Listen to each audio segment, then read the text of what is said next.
All right, welcome to the. This is actually the fifth episode of Graveside Chat, and Graveside Chat is a supplemental podcast for the supporters of the Frightmare Theater podcast on Patreon. We are so excited to have you as part of the Frightmare family. Thank you for supporting us, and as a thank you, we like to produce this monthly chat with members of the production team, and sometimes we have special guests. Today, I am the only member of the full-time production team of Frightmare Theater, but joining me are some very special guests who are very dear to my heart. First off, we have my dad, Kevin Shelton. Say hi. Hey, hello everybody. And then we also have my brother, Jeremy Shelton. Hello. Jeremy is actually a writer of one of our episodes in season two coming up, episode 3 called "Beg," and we're excited to be producing one of his scripts. He's a great writer, and you can check out some of his stuff on Jeremy. Which website? jshelton.net. jshelton.net. You can check out some of his rantings and ravings, Irreverent Nation, that he has on there, and it's some awesome stuff. And we might be producing some more of that material with Arcane coming up in the future. Both of these guys are joining me from Missouri. I'm here in the Arcane studio, the Chicago location. These guys are joining from Missouri. Jeremy is in Springfield, our hometown, and Kevin, my dad, is joining us from Harrisonville, which is just outside of Kansas City, Missouri. And Dad is a Methodist pastor these It is days true. with a passion for horror. And so that is actually getting us to what we're talking about today, which is the horror that made us. And so I thought it would be great to kind of get all three of us together and kind of talk about our history with the genre and with multiple genres of within the realm of speculative fiction and what it has meant to our lives, where we first got our taste for it, and what we think about where it's going in the future. So to kick things off, let's hear from our guests with what. How long have you been into horror, and who got you into horror? Let's start with Dad because he's old. Gee, Well, he's thanks. also the answer Hey, to the question for me. Right, right. He's And the you. answer to our question. Yeah. yeah, I've been in love with horror since I was a kid, and I think really, um, it was my mom of all people that got me into um, horror, and primarily through movies. Reading horror and science fiction came later, but um, when I was in kindergarten, I was really sick for a little while. I mean, I was out of school so long they were debating whether to hold me back. What were you sick with? And what was that? What were you sick with? What did you have? I can't remember. For me, in my memory, it was a flu. But Leg the reason why disabled. I'm sharing that, huh? Leg disabled. That's right, disabled. Um, 10 I years? when I was at home, certain things were, I remember a Halloween at that time where people were coming at the door, and I was just fascinated Circa by all the different 67. things. Though this has got to be, yeah, 67. Yeah, 67 sounds good. Um, but at the same time, the Scarecrow of Romney Marsh was on, Yes. which is a scary looking superhero, basically, in the mode of Batman. But my mom, That was a Disney in order, Channel movie, right? well, Disney Channel movie. Well, There was it no was an Disney old Channel Disney. then, Sorry, but it was an old Disney movie though, made for yeah, TV. yeah, It and a was great made for one, TV. Patrick McGowan, good stuff. Right.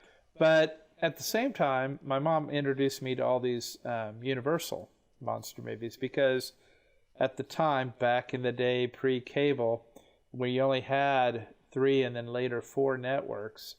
Um, they, one station in particular was showing horror movies late at night, and they would show it in the afternoon too.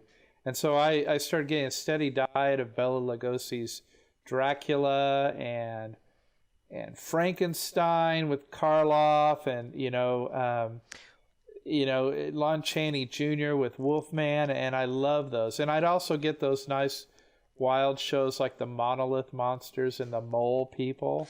Were these? And then as I got Dad, was this just on TV, or did they have a horror host program? They were on TV. Most of the time they were just on late night, but then later on, we started having a horror host. They had a Nightmare Theater, and they had a host called Dr. Dead, and he would say, "Dr. Dead here, welcome to Nightmare Theater." Was he based out of Springfield? He was a local guy. Actually, he was a friend of your Aunt Judy's. Oh, you know what? They worked together. I've never heard this story. That's awesome. I did know that Dr. Dead was local because also my acting professor in college was friends with him. And I think even guested on this show. George Cron. He knew Dr. Whose birthday is today. Whose birthday is today. Sure. Yes. Yeah. So he, that was really funny. And he had a great one. He was showing really grade B horror movies, and that was a hoot. But what was really interesting, there were times where he wasn't hosting, and they would still come up with this Nightmare Theater, and I still have it burned in my mind because it had this really scary music, and you would see this picture of a bloody dagger up on the thing, and it would say, "Welcome to Nightmare Theater," and there were no jokes. It's like just this echoey voice. It's like, and you're like 5 or 6, it scared me, to go to commercial break. But it was just wild. Anyway, horror in the 60s and 70s, guys, was great. Nathan and I were watching a horror documentary on 80s and talking about how 80s were the time when special shout out to In Search of Darkness on Shudder. An amazing 4.5 hour documentary, and they actually have a sequel that's another 4.5 hours, all on 80s horror movies. And Dad and I had a great time watching that when I was back home visiting last week. Sorry, keep going. But I got to tell you, 70s, 60s, and 70s, this was the era where they had made-for-TV movies.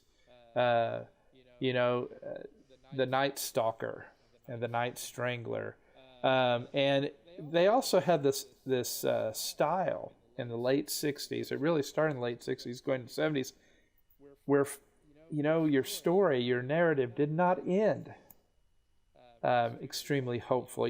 Before that, movies would always have somehow a good ending. The bad guy would lose, the good guys would win. That stopped happening with movies at that time, and so to watch some of these shows kind of made it scary. I mean, this is the golden age of Planet of the Apes, Rosemary's Baby, some of those films of that era that were really good. Some of the TV movies at the time, Crowhaven Farm. What's that? It's the only title that sticks out, but they had a lot of great horror. And Night Gallery on TV was awesome. And before that, as a kid in elementary school, and I wasn't the only one, we would run home in the afternoon to watch Dark Shadows on TV. The first soap opera, and it's a soap opera, very dated. Which you are going back and rewatching now, much to Mom's dismay. Indeed.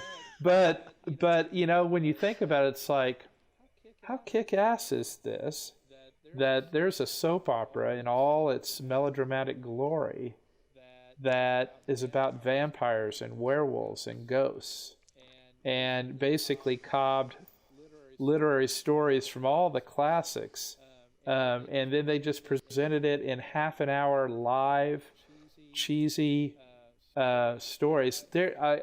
I'll just end it with this. There was one time, one of the heroes, Quentin Collins, was in danger of being found guilty for witchcraft because people thought he was bewitched by the head of Judas Zachary, this bald-headed head in a glass case, and he was going to die.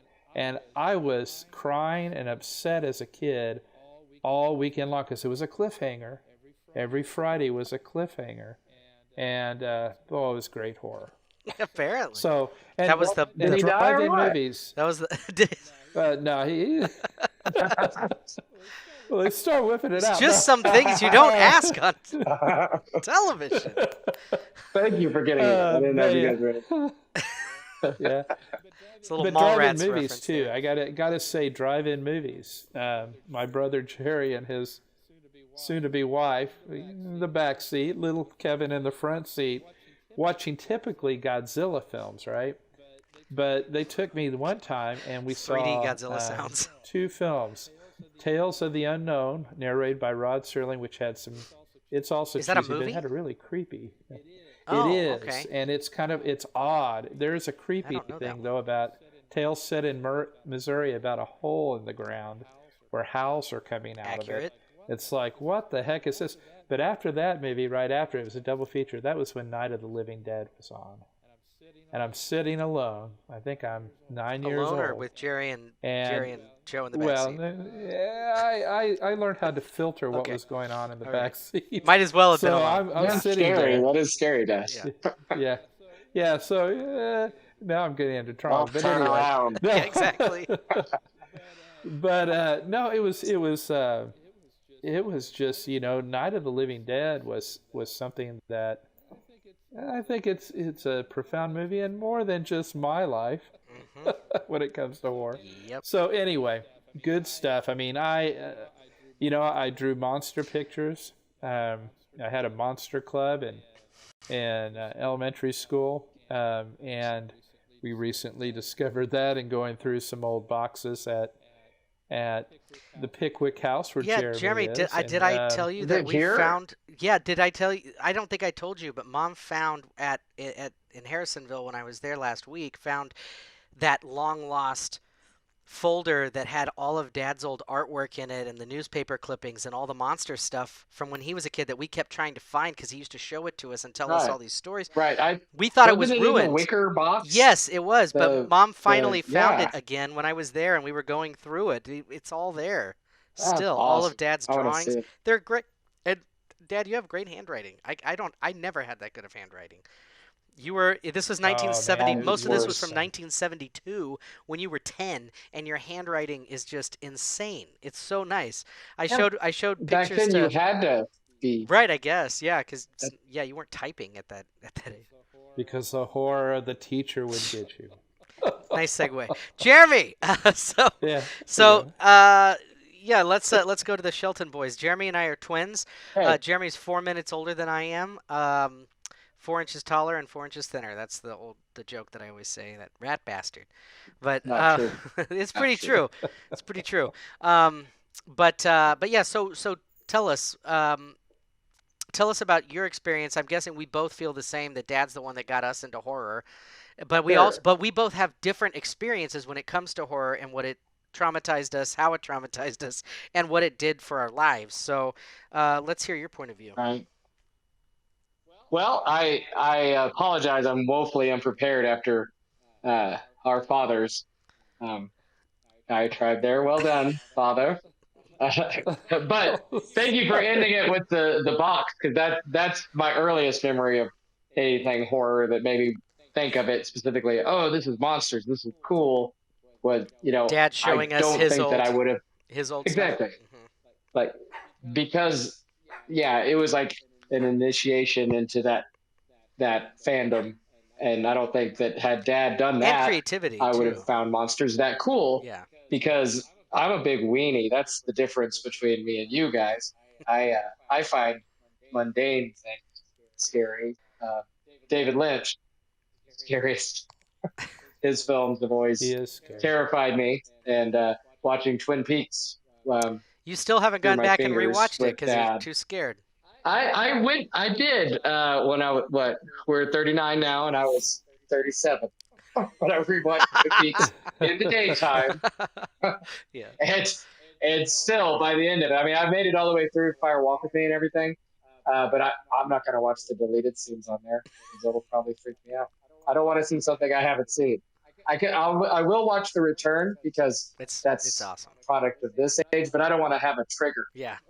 That's how much of a bad it's scarred me, Yeah. or Well, should you be, used to depending you on your used to have some pretty perspective. vivid nightmares, and you slept walked when you were a kid, and as an adult part of the time Yes. too. So you've had some pretty vivid experiences, that real world experiences that have kind of crossed over. So I can understand your not wanting to be triggered and having that kind of traumatic Yeah. relationship with some things that are very disturbing to you. My Demonic things. You don't my like those things. imagination doesn't like to turn itself off necessarily. Right. I have trouble suspending the disbelief and all that. I'm just Right. like, yeah, it's not I mean, real, but secretly I'm like, it's real. I still remember, I still remember many of my nightmares growing up, like the very vivid ones I never forgot, but I also remember some of yours because the retelling of them were so terrifying to me, because you've always been a great storyteller too, but your imagination is so vivid, and but your ability to recount that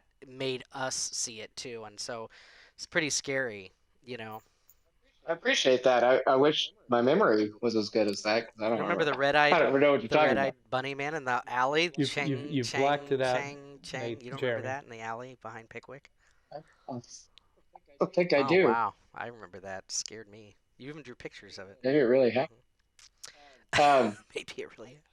my earliest memory of a nightmare from watching a movie was after Lost Boys. I I remember being scared about peer pressure from the Blood from scene the scene where they for the blood yeah, passing where they scene. make him drink the blood, Hmm. and the flies and all that stuff. I was like, oh, peer pressure is the scariest thing. And I remember, I don't remember what the dream itself was, but I remember in our house in Houston, I would go into the bathroom frequently to check my reflection to make Poltergeist. sure that I was still there. Oh, to make Oh sure that I wow. to make sure that I hadn't turned into a vampire.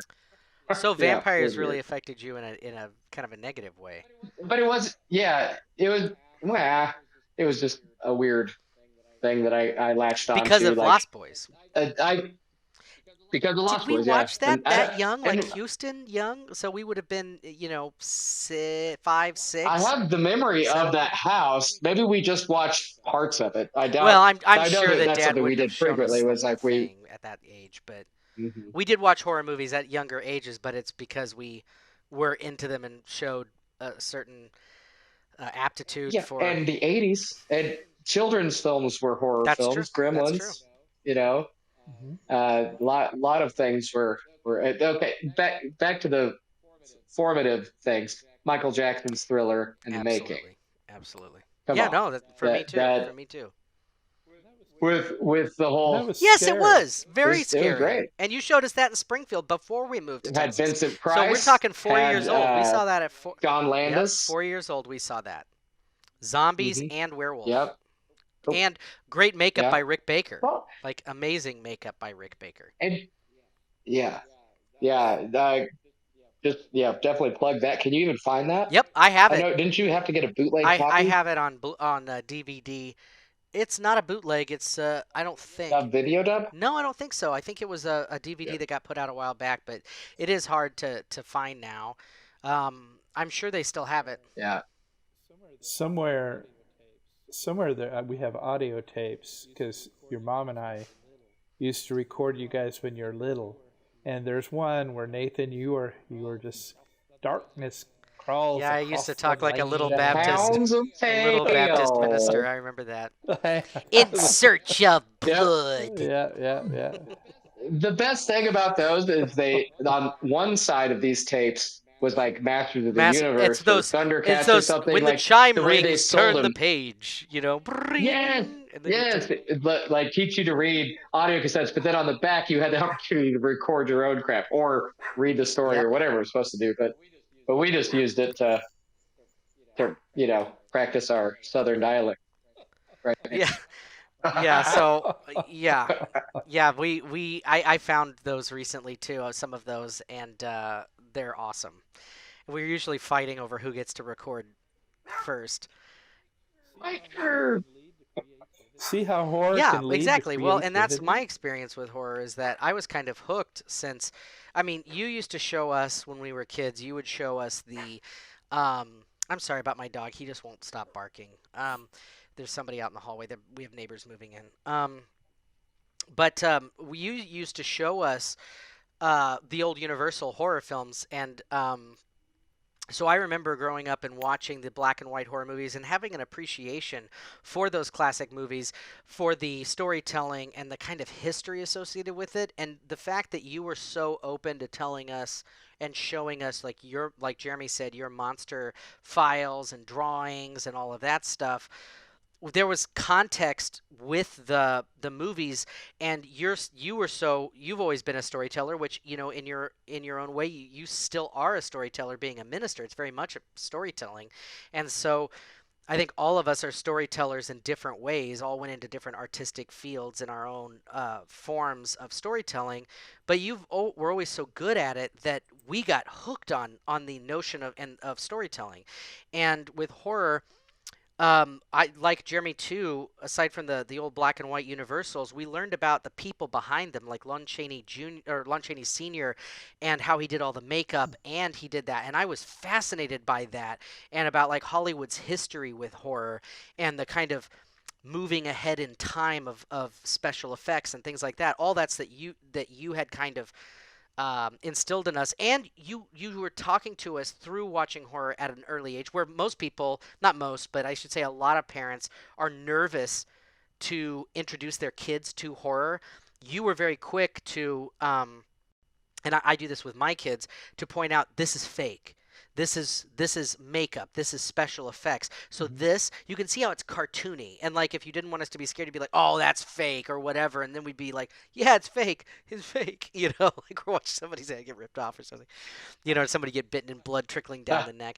But we, when I remember very vividly seeing at 4 years old, seeing Thriller and The Making, and being so scared by it, but also like wanting to watch it over and over and over again, because it was the perfect example of that, of the showing you it had it, and then it showed you how it was done in the same thing, and you got behind the whole creative process, the directing, the casting, the acting, the special effects, the cinematography, everything. You got behind all of it, and that kind of idea of the magic behind the story, just I was never able to let that go. I remember I wanted to be an actor and a stuntman since I was 4.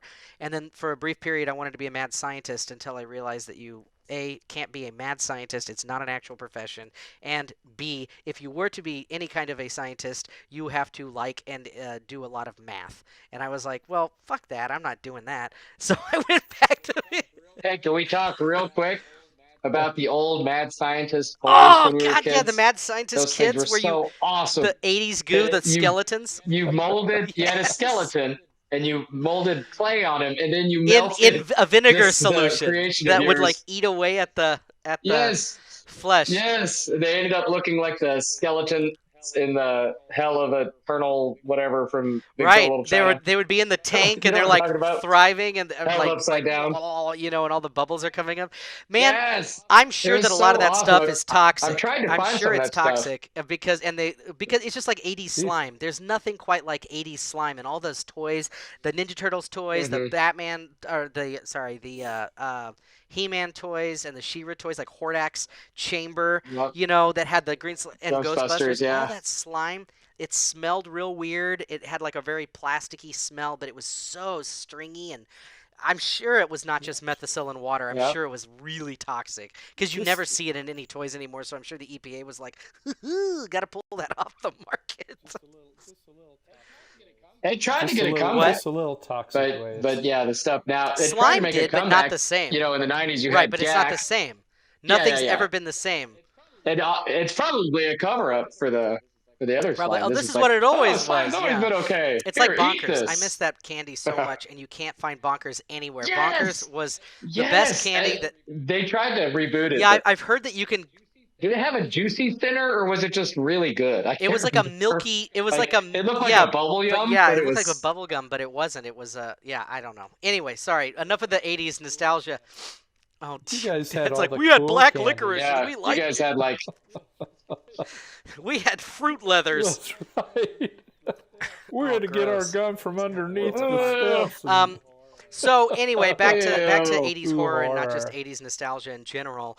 Because Jeremy and I were born in 82 and Dad was born in 62, so there's a 20-year difference. And but the cool thing I think about us is not only did we grow up and have awesome um, the 80s especially, but the 90s too had some good stuff.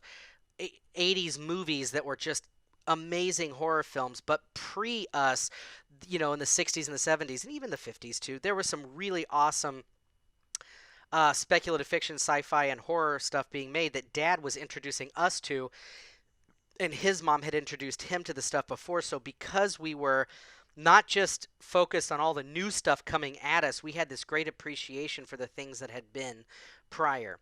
And I know it was fairly new. An American Werewolf in London, Dad. That was what, eight? Is that 81 or was it 80 or 79? 1981, It the was year before we were 81. born. Yeah. But I remember watching that from under the piano bench, that transformation scene. And honestly, the first time I saw the transformation scene, I don't know if it was in Thriller in the Making because they have a clip of it, or if it was actually the movie itself. I think it was the movie itself because I remember Dad making us leave the room during the sex scenes and stuff. Because that's what we used to have to do, is just leave the room whenever things were bad. Then we'd come right back in. Sure.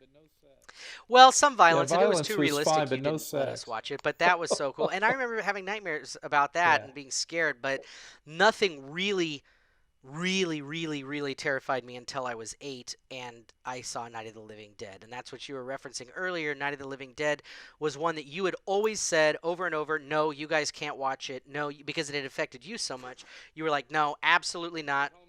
Weren't you That's homesick right. And I when think you I might have saw it? told this story on So another like, podcast, but I'm not positive. But yeah, you had gone to school. I was homesick, and Mom was homesick. Mom back then was a waitress while she was going to college.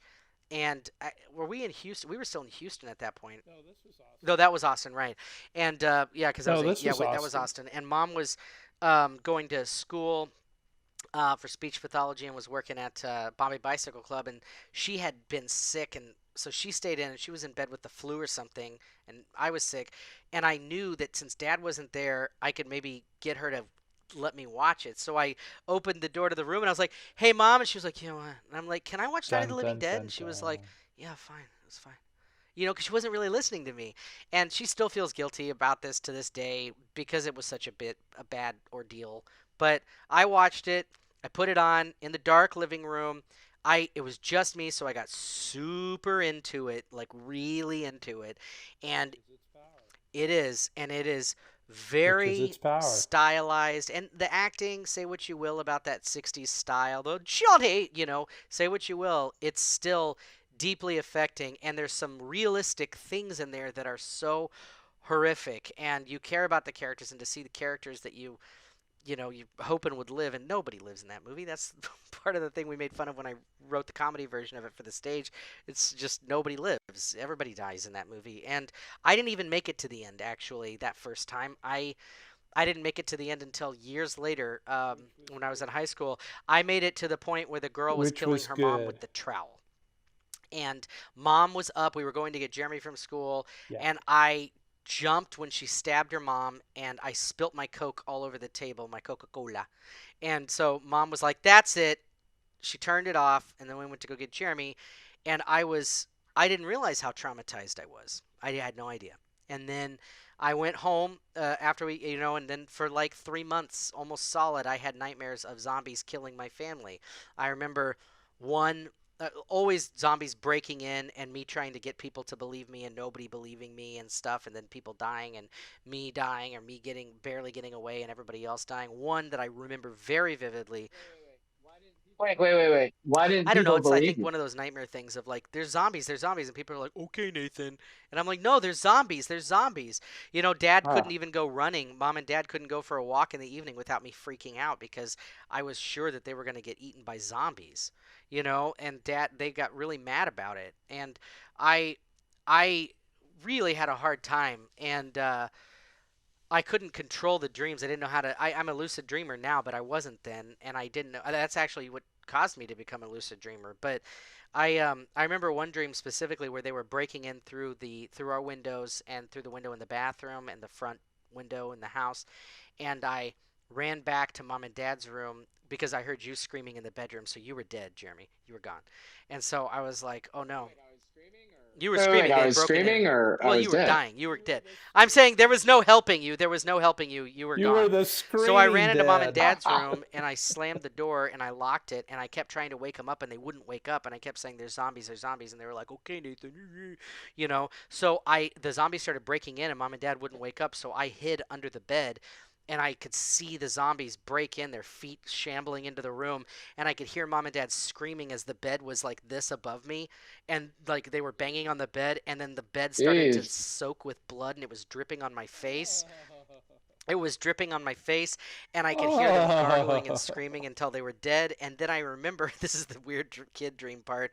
I remember a zombie. I looked out, and they set Dad's feet up on his ripped off feet up on top of the dresser, and they were shambling about the room, and I was just hiding under the bed. And that's yeah, I don't know what that was about, but I Well, remember how that being considerate. one of the things that really I love it. That's what makes it a kid dream. well, just the absurdity of it. Like it's so absurd. I mean, so I mean, I had Yeah. dreams like Yeah. that for a long time until mom eventually, because Hey, I think that I was about to have to go to therapy or something because I didn't know how to. I couldn't deal with it and I couldn't sleep. I was really scared all the time.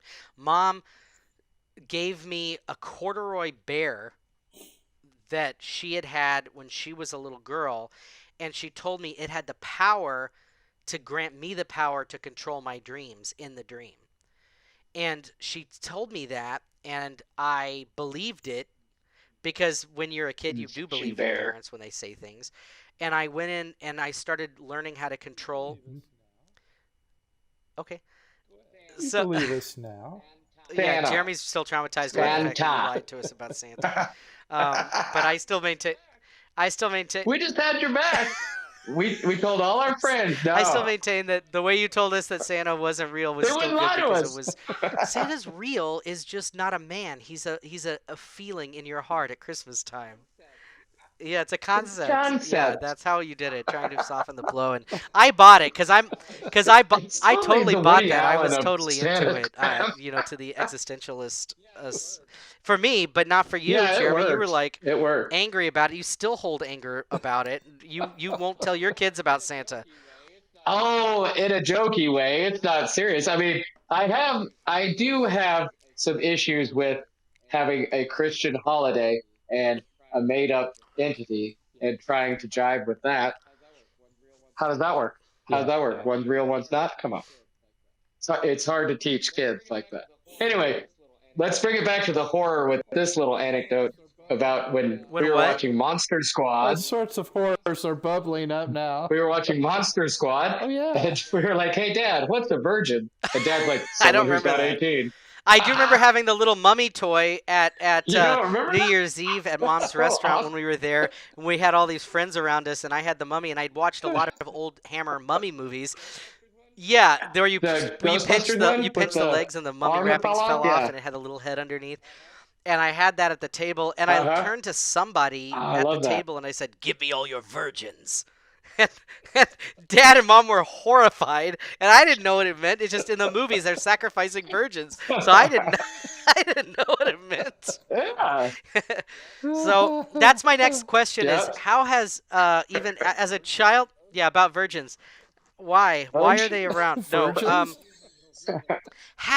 You how and me are virgins? women. No, How much for so anything, girl? if if socially, what has it done to you, or how has horror affected you as a child, and then as an adult, how does it affect you in your daily life with peers, with friends, with family? Has it endeared you to people? Has it ostracized you? Um, both. Dad? What about you? Well, first of all, when I was younger, Like as a child, or are you talking about younger adult? yeah, I'm talking about when I'm a kid, that monster club that we had where we drew pictures, I was teased mercilessly, um, off and on for loving monsters. I mean, I did book reports on ancient astronauts and UFOs in the 70s, and all this stuff, and everybody just thought I was kind of a nut, Oh, and kooky so I would Kevin. get teased, but then at other times it made me very popular. I still have drawings from 4 classmates. Their contributions are at the back of that monster folder that we found. And it's like, wow, I forgot we really had a monster club here at school, and we had all these guys that were a part of it. And so that was kind of off and on. In college, going to horror movies was the cool thing to do with your girlfriend. Your mom and I, even though we were old enough, we couldn't go in to see Halloween when it came out But you snuck. in You could, 78. right? Couldn't you? Well, Because you had a birthday, we, so you snuck mom in or something. no, no, I wasn't trying to sneak her in. We just thought we could get in. I was old enough. Right, but didn't you And have to put her in the trunk of the car? no, that's a whole other story. Oh, okay. And that wasn't her. But anyway, but I oh, we're getting. Let's stay on topic here. Anyway, probably what's been interesting is as an adult, because off and on, people realize that I kind of like more genre fiction like horror and science people fiction. in your church. People in church, people in everywhere, but it's something that I'll talk about with some folks, but it's not something that I talk with a lot. It's just they know. In fact, I had a conversation with one of the members of staff because I told her we were doing this tonight, and she was sharing her own story, Nathan, of a movie from an '80s movie from her childhood. I won't say anything right now because that's her story, but it's something that we kind of shared in that way. And it's interesting to find, people think, well, if you're Christian, especially if you're a pastor, you wouldn't like those kind of shows, Right. Because there's still that stigma, that bad reputation. Right. Even Well, though I remember when you were a psychologically younger minister, like 10, 15 years ago or so, I went to your house and I got really mad at you because you had put all of your horror and genre stuff, TV and movies, which Dad has always had a huge horror collection, right, of movies, uh, TV, and books, and he had hidden all those things in a cupboard, but then put all of his other stuff out for display, like in his house. no, But then when I Nathan, asked you that's about it, you were like, "No, I didn't do that." But literally, it was everything that isn't like totally, PC. Like it wasn't like all the horror was gone. There was no horror out at that time. Now it's not the you. case. Now you have opened up and you're more comfortable with that. But I But remember being Nathan, miffed. most of the horror is still in that cabinet. That was here. That wasn't all that long ago. Oh, And it's what? simply because it's I don't closed. think it was there. I thought it was at the Oh, house. my No, wait. it's a lot of it. It's there, but it's there with the Christmas I movies. It's there with a lot of I other, and with my music video collection. It's the cabinet that's closest to the TV. You misunderstood. I wasn't trying to hide it from anybody, and we've had friends like that access. we've shared shows with. It's just something that because again, when you talk about horror, part of it is to talk about the therapeutic Like the things. catharsis Now of there's horror. some horror that's messed up. I draw a line. Right. Well, There's none of us are what fans is it? of The iceberg effect. You've heard about that theory? I mean, they use this metaphor for a lot of things, Titanic. but they talk about films that are up at this level, but then you go beneath the water and you go down, down, down, and you have some really. I mean, this is where you get into beyond torture porn, and you Well, get beyond right. some of And I those don't think things. any of us on this episode here, that's not our genre. We're not into Exactly, because disturbing torture porn right, stuff where it's like you're just getting like and Dad, you and Jeremy and I all three aren't like the biggest slasher fans because right, we're more into horror for the story, for the existential dread, for what I've always believed is true horror, which is that general feeling of dread, and that if the main characters could survive in a world that something like this was going on, would they want to? Would you actually want to even live in a world where the dead are coming back to life and stuff like right. that? That's that existential kind of dread that is that is involved in horror. But we can appreciate some of the fun, gooey, gory, gooey stuff. But it's not Well, and it's not some of the about, positive oh, I things. can't wait to watch how this person gets sliced Oh, open sure. or anything like that. It's more of the artistic. Right, because that's not the horror aspect. Is the more psychological and existential type of stuff. I think a lot of it too, though.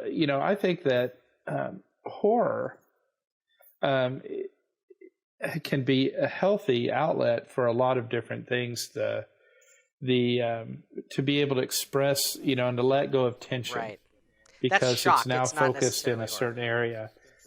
It's not only within film and within fiction, but we've got to mention art. Jeremy Nathan gave me a book with the paintings from Night Gallery. Some of those are scarier than the show, and so, but they're great and they're power. And I don't know if you guys remember, I used to have a piece of original art that Mom got me, I've and heard it about it. was We've never saw it. It scary. was It long was, gone before. yeah. It was the eyes, It right? was well, it was an eyes with a hairy face and a background of red Hmm. that was there, and that was, for some people have different things that protect them in a room. They look on.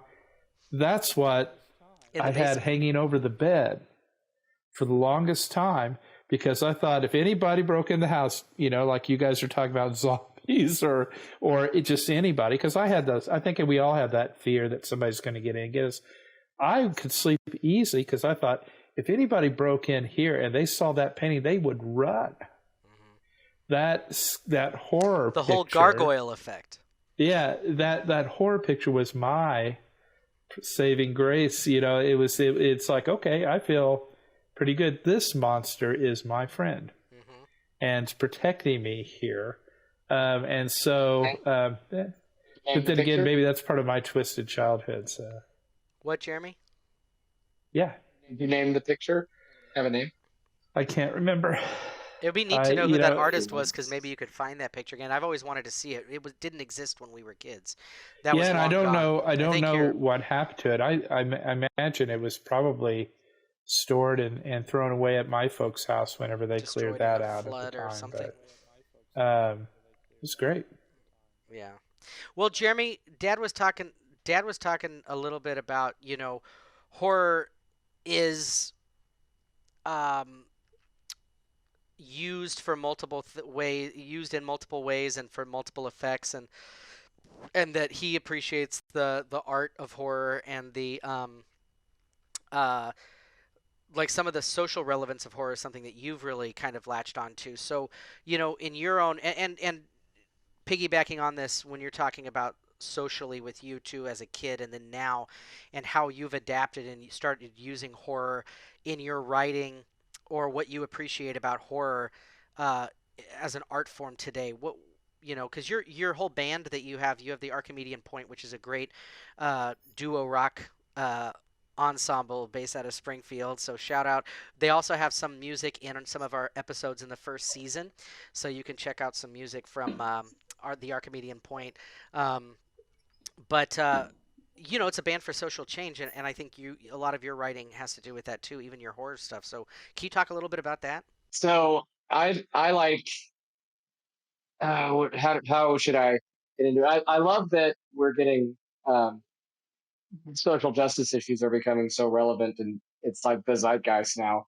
And horror has such a profound influence on that. Like, Get Out was, what was that, 2019?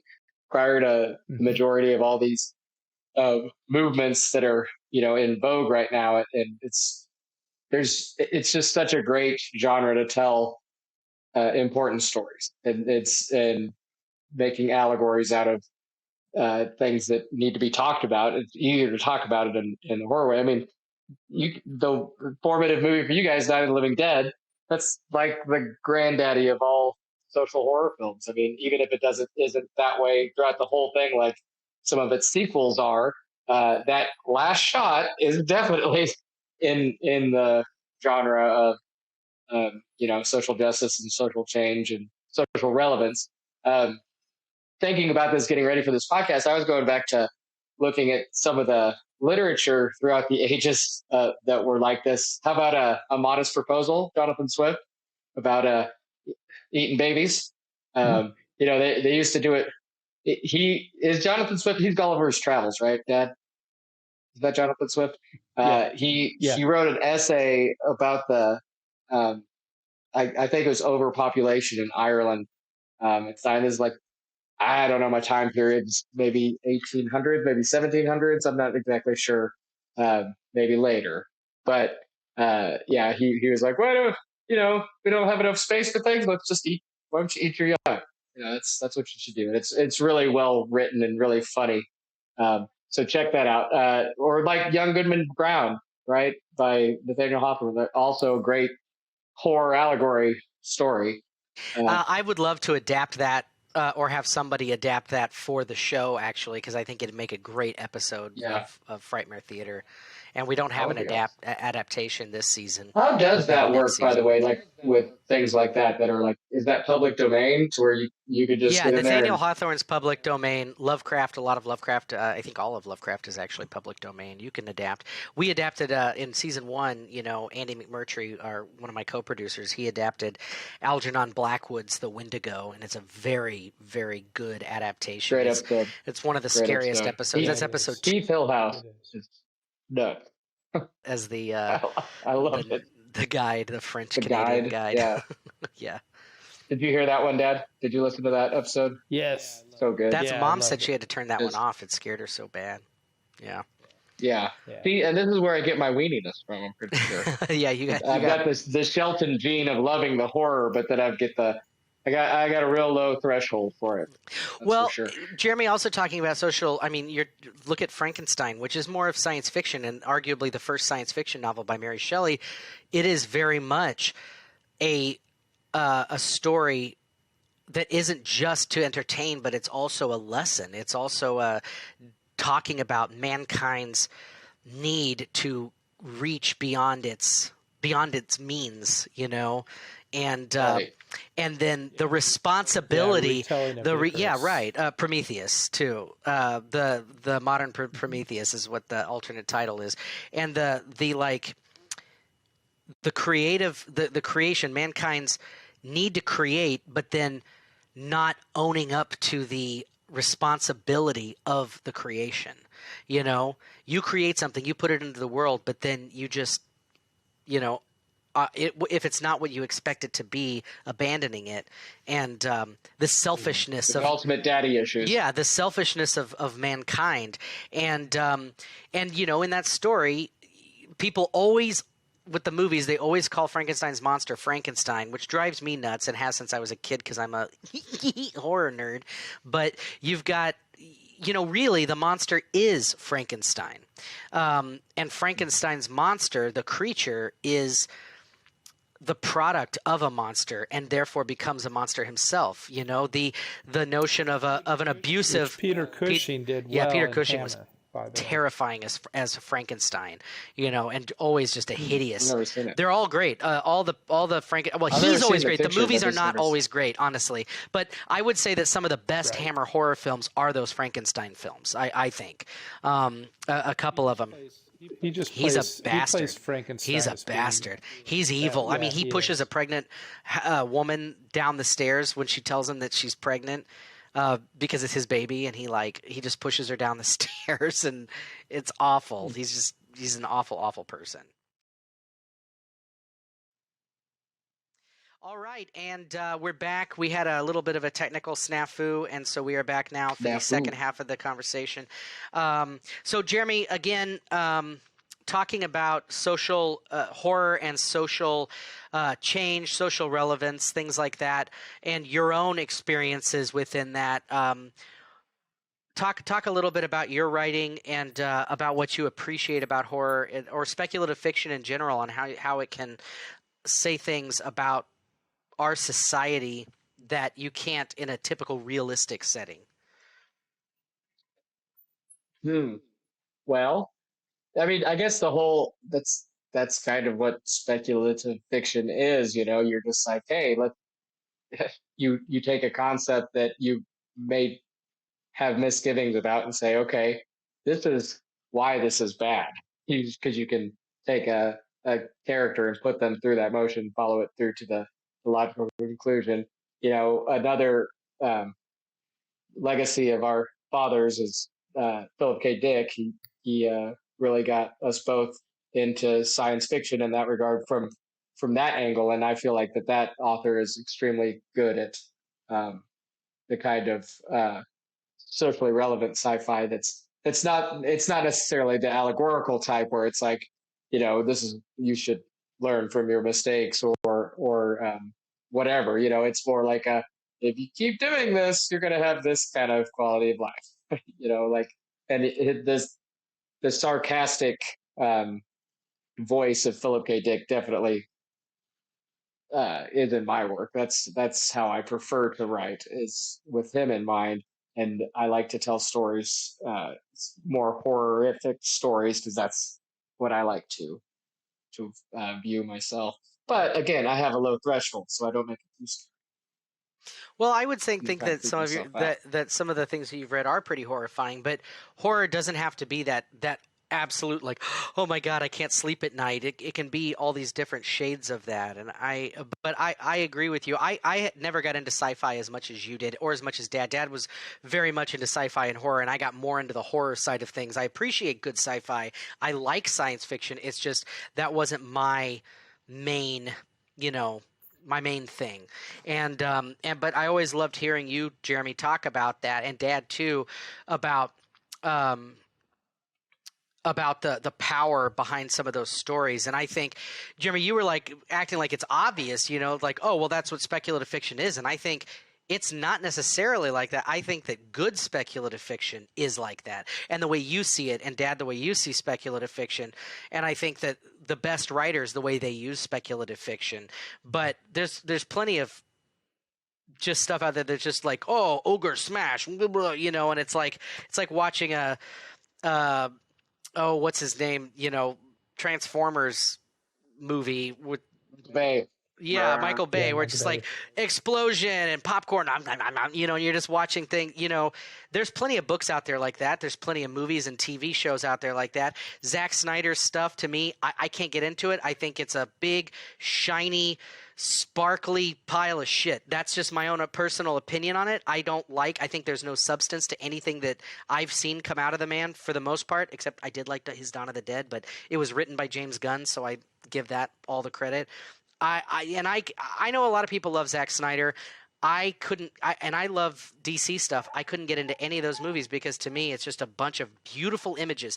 His cinematography is great. Everything's so polished, but the substance is all fluff. There's not much holding it up compared to the Batman movies of Christopher Nolan or whatever. And so, like, I just watched Army of the Dead, and I finished it today. I had started it, and it was so boring to me. Like, I don't care about any of the characters, their plot, everything is just so, ugh. And that's the kind of stuff I'm talking about. Like that, there's really nothing going on in that except for pure entertainment. And I guess if you look at things like that, horror has that place too. And I can do that, but I think there's levels to it. If you're going to be a C movie, or a B movie, it's like it's cheesy and you got blood and boobs and all that, great, fine.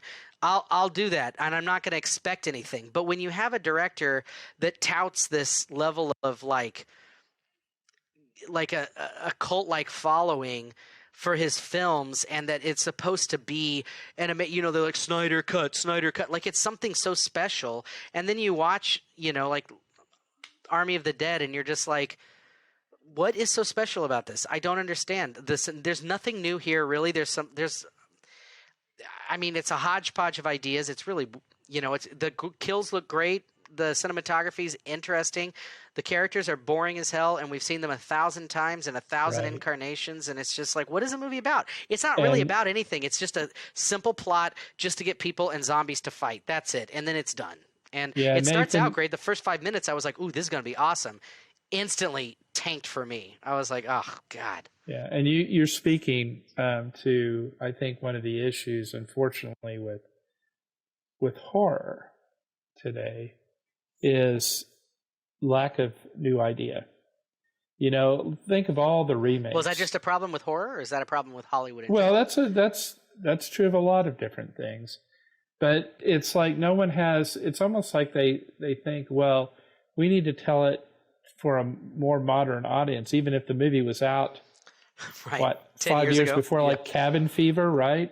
I mean, some of these And films that are original barely movie is out. so good. I won't even watch the original or the sequel or the remake. I mean, because I love Right, because and there's no need. Now, every once in a while, you were talking about Snyder's Dawn of the Dead, which did take everything in a. It still had the same basic premise as Romero's, but it did do something a little bit different with it. James Gunn's writing probably had a lot to do with that. It still had some stylistic things over substance in that one. the remake of Dawn of the Dead. Yeah. Yeah, well, that's the thing that I liked about it is it wasn't trying to redo the original. It had a fresh take on it. The zombies were very different. The ideas behind the movie were different. It wasn't a movie about commercialism, like Romero's original film was. It wasn't right. It wasn't. It didn't have the same themes. It didn't even have the same kind of zombies, and that's why I thought, okay, this is a fresh take on the general concept of an original film. So it was a totally fresh movie that did take its time. It did have its great moments, and the characters did have 3-dimension.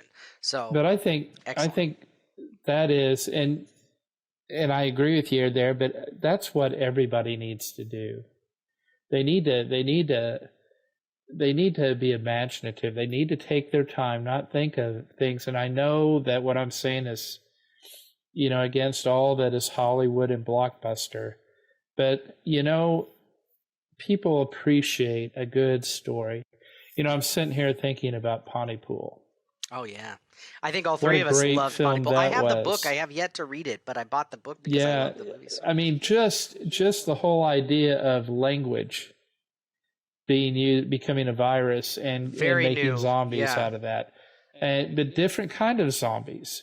It's almost like you're sympathetic all the way around because it's like it's all of us. Right. And those are the kind of horror movies that, it's like they've got something fresh to say and they speak to our times and they allow people to think. And I think it doesn't just dumb to down. me that's the best kind of horror. Yeah.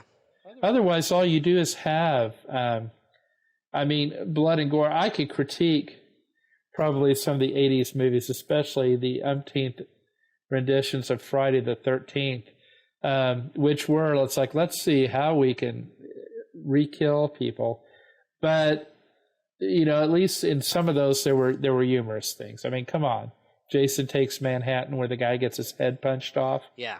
It's like I see that all the time, and it's like Jason that's got to be played for laughs. Or Jason X, where the girls are like, we love free sex, we love taking drugs, and then the next scene it just jump cuts, and he's got the girl inside of the sleeping bag, and he's just banging her into a tree. And so obviously they become spoofed. I don't Jason think I saw X. that one. Oh, he's in a space, hologram. I think, but he's in a hologram Yeah. thing there. It's pretty goofy, but it's fun because it doesn't take itself seriously. I think the best out of all those movies, besides the first of each, would be Freddy vs. Jason. I love Freddy vs. Jason because it doesn't take itself seriously, and I just thought it was so much fun. I really loved it. But, right, if you can have a good time with those properties, it's kind of like Abbott and Costello later, right? They're almost a send-up, paying homage to, but kind of a send-up. Well, so what do you guys think? What are some of the best horror... What's some of the best horror coming out today? TV, film, and literature and books. I'm a big fan of course, Stephen King. Jeremy, I know, is a huge fan of Stephen King. Dad, I don't know. I know Mom was a big fan of Stephen King. I don't know if you've read a lot of King or not, because we've not really talked. I haven't read as much as you guys, but I've read The Stand and Shining and Carrie. And It is my favorite book of all time. So I think I've read all the best books he's had, but and I've read 11/22/63 is quite good. I just finished listening to the audiobook again. I know that's a good one. But aside from him, what are some other great horror authors that you're reading now or that you really enjoy or have enjoyed over the last 20 years or so? I also really like Brian Keene. I don't know if you guys are familiar with Brian Keene, Okay. but he kind of re-spurred around the same time that Dawn of the Dead was coming out, 2000, the year 2000, he wrote, I think it was 2000, he wrote The Rising, which is a whole fresh take on the zombie Which genre, is and it is fantastic. it's more Evil Dead, right? Aren't they like They're demons from another they plane or are something? I yeah, read the first two books of that that's it. series. They're There's really only good. two in that I, particular series. is City of that the all Dead is there the is? sequel to The Rising, and he Oh, only did that. He wasn't going to, but he ended The Rising on such a cliffhanger that some of his readers, I think, were a little miffed. And I like City of the Dead, but The Rising, they're both great as a companion. And yeah, they're kind of like it that. reminded me of Yeah, Desperation. Like the entity reminded me of Ob. Pack of the It's Ob huh? in that book, or Ob in Is it oh I couldn't yeah. remember it. It had been a while, but I remembered really liking It's it, and I just cool. remembered It's a neat take. thinking, flashing back to And they talk. The Desperation. zombies are Yeah. sentient and they talk, and they have the memories of the people that came before, that they took over, Yes, and they that's use right, man. I that gotta and they use reread that. that That's to their awesome. advantage. And I don't want to ruin Yeah, anything, they're like because super you freaking find evil. out what is really going on in the world as the book continues, and it's Oh, so devastating they're in and control of the powerful world. and wonderful, and his books are great. He wrote another book that I really love and that has been in development hell for years, called Dark Hollow, which is it's got a lot of sexy stuff in it, but it's about a pan-like deity, um, Hylinus, who comes to life in this field, in Lehorn's Hollow, and a writer and his wife live there, and it starts affecting all the women in the town. And it's quite good. But his books I call popcorn novels. They're very easy to get through. They're very but they are still about something, and they're so imaginative. And he has such a rich world. And he's done the thing that King has done too, where a lot of his books intertwine in their mythology, and they share from each other, and they're all somehow interconnected.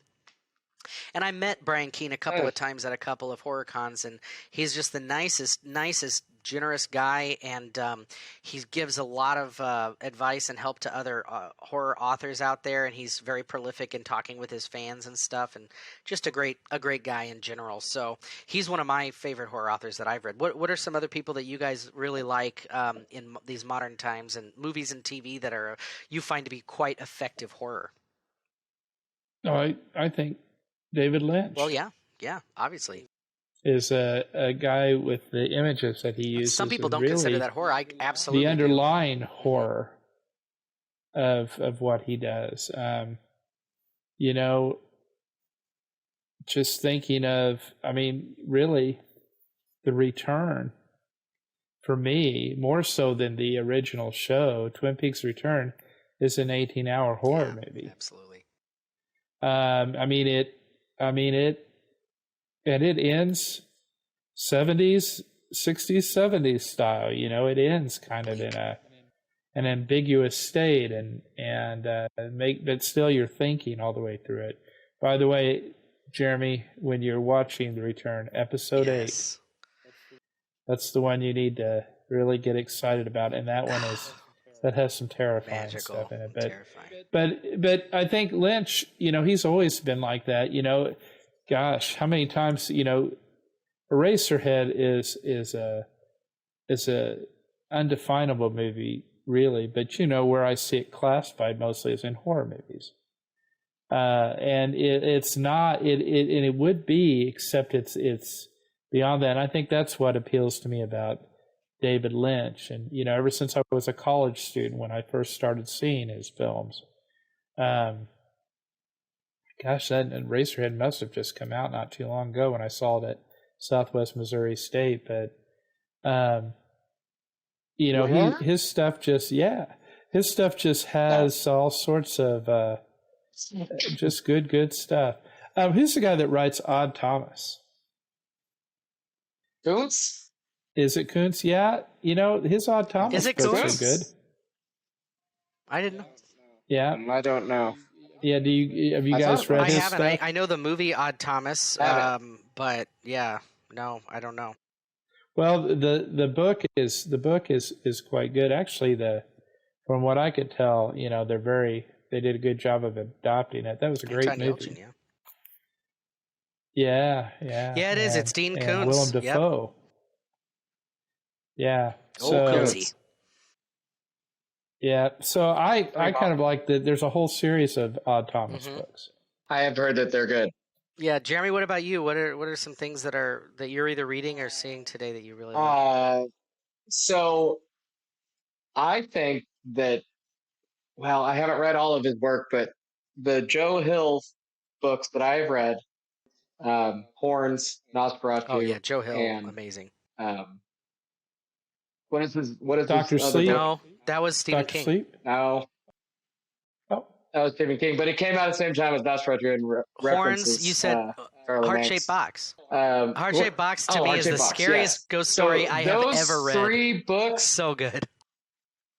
I love those three books more than I love the Stephen King Really? universe. Like, I He love definitely those three taps books. into They the are so magic good. of a world that there's something Yes, like it's like having magical realism absolutely and with horror rich mixed together. characters, And all very but three-dimensional. uh-huh. He taps just like his dad. He's really good at. Horns makes me cry every I single time. know. Every single time. but you The When hated the he's movie is the movie. leader of awful. the The movie treehouse. is awful. The mo- Awful. it's I I do. don't hate the movie, but it's kind of just, yeah, it is one of those. It's Yeah. insulting compared to the book. It's a Like surface level it's adaptation. Yeah. crass. Yeah. Yeah, yeah, but they also they neuter the enemy. They Completely. like take all the gravity out of They neuter the villain. everything. They It's neuter just like the whole. They take out any of the great nuance to any of the characters. All the characters are yes. two-dimensional versions of But themselves. I did think Daniel Radcliffe did a decent job. He did a decent job, it.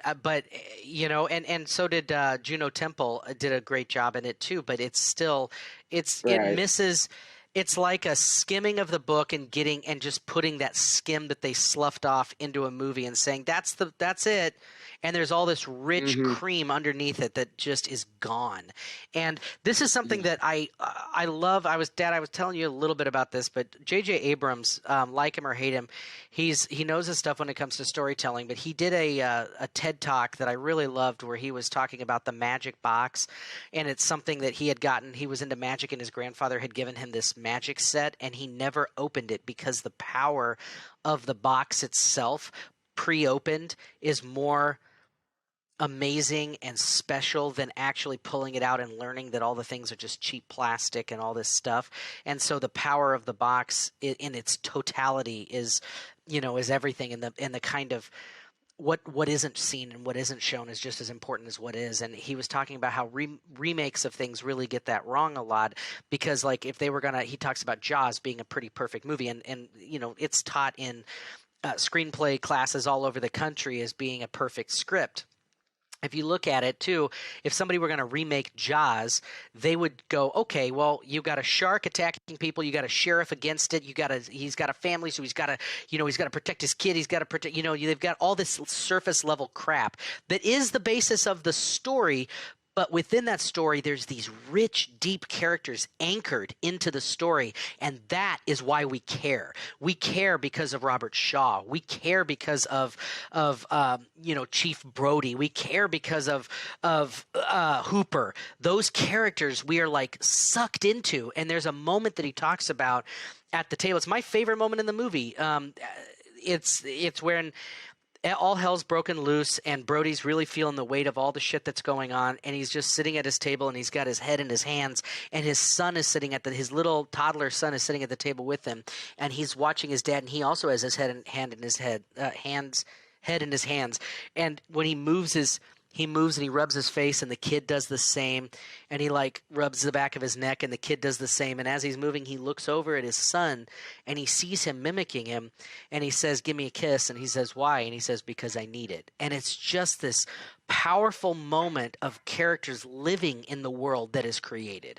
It's not just the world that is created that is important. It's not just that surface level plot. It's the people living within the story, and that, if you can care about people, then you care about the dangers that they face.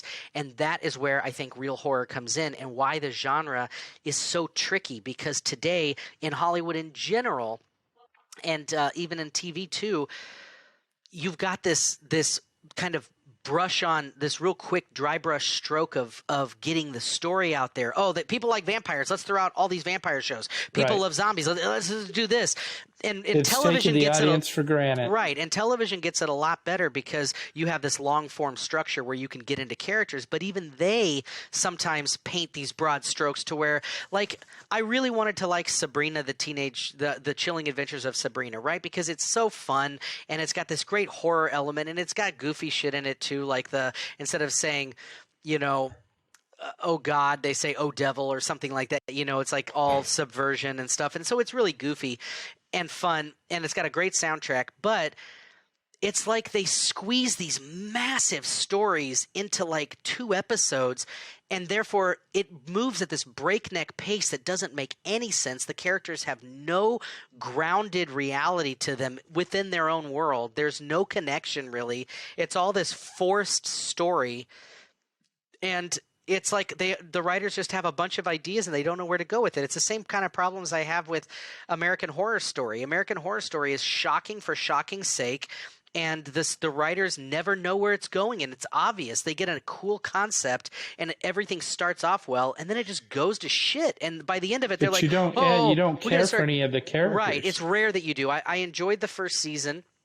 And but the second season, I wound up liking it because the last 2 episodes actually came full circle and did a good job. But before that, the show is a cluster. It's all over the place. You've got aliens, you've got Nazis, you've got Frankenstein's monster, you've got demons, you've got all this stuff just crammed together in an asylum, and you're just like, what? And then at the end, it kind of they were able to go, oh my God, this doesn't make any sense. Let's try to find a way to pull it together. And they did. But that is sloppy to me. But then if you look at movies today, like I think some of the best horror filmmakers out there, and there's some going on in other countries. There's a lot of great, like, God, if you haven't seen Train to Busan, it is the best zombie movie that's been made in years. It's amazing. It's so good and a lot of heart. The kids loved it. I loved it. We watched it, you know, with subtitles and just got super into it. The kids were crying. It's so emotional. It's a really great movie. It's a good movie anyway. It also happens to be a horror movie, but it is a good dramatic film. But then you look at Ari Aster, the work of Ari Aster and the work of Eggers. You know, you got the Witch, which I absolutely loved, and the Lighthouse. Loved both of those artsy films that take their time, develop characters, and you feel like you're kind of like with Lynch. You feel like you're in the hand of a master storyteller, and even if you don't get everything, you know that it's exactly what that person wanted. And Ari Aster, whether you liked Hereditary or not, I love certain aspects of Hereditary. Hereditary. I thought it was pretty good, but I actually liked Midsummer better, and out of his 2 movies. But Midsummer's a great folk horror piece, and I thought, you know, again, you're in the hand of a master with both of those movies. Well, and trying new things, original ideas, right? And exactly. All these people you're talking about, they're not trying to remake. Yeah. Something else. And they've got. And I'm out of date as of right now, but speaking to that, 2 relatively newer ones. It Follows. Yeah, I loved It Follows. I loved amazing. it. It was a whole new thing, and some people don't like that movie. They're like, it's too slow or it's boring or whatever. But man, that's great. It's such a cool idea, such a cool concept, they're wrong. And I think there's something to be said for seeing a movie without looking at another thing, without being on your phone, without talking to people. It's almost like if you're going to watch a movie in your home, get a good sound system going, get a TV, turn out the lights. Don't feel like you can just pause it to go do something else for a minute and come back. Be with it. Be with the movie. Allow yourself. Horror is such a out of all the genres, speculative fiction is like this, but out of all the genres, horror is one that must be reciprocal. It must be participatory. You cannot effectively get into a movie and by being passive. And I think that movies today are trying to producers are trying to put movies out to a passive audience. But we have a responsibility to our art form that we love to not be a passive audience. Because if we are passive, they're going to keep churning out the shit over and over again. Because jump scares are the only things that you can do if you're not into a story. Jump scares are cheap. Anybody can jump if something is shocking and jumps out at them.